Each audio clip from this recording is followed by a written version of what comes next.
Okay, so what we're gonna do today is we're gonna add texture to a colored piece of paper. So the first thing I'm gonna do is I'm gonna write my name on my paper, and I'm gonna write my teacher's name. And then I'm gonna flip my paper over, because if I don't flip it over, I'm gonna end up painting all over my name and I won't be able to see when I come back to do it. So then I'm gonna get paint, and I'm gonna paint the entire piece of paper. And we're gonna actually add texture to this paper. So you don't want globs of paint. So if you get a glob, just move it to a different part of your paper.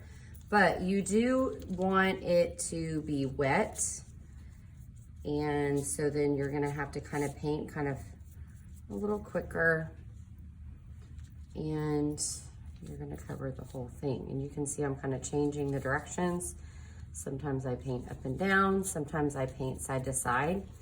Now notice when I'm painting, the silver part or the metal part of my brush never touches my paper, because I don't want to scratch my paper and make a hole. So the only thing that's touching my paper is the brush on my paintbrush. Okay, so now I can kind of smooth everything out, make sure I got all the little orange parts, and your paper obviously might be a different color. Then you're gonna take your fork. Now, we're not painting with the fork, obviously that would be weird. But with the fork, what we can do is we can add texture or patterns. So I'm gonna make zigzag lines. You might wanna make straight lines. You can also go the other direction. So I made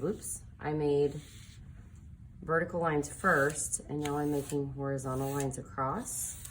Now, once you're done, you're gonna take your container of paint, you're gonna put it back on the counter, and then you are gonna take your brush and your fork and put it in the dirty brush holder, which I know that's weird, but that's what we're gonna do so we can wash them off and reuse them.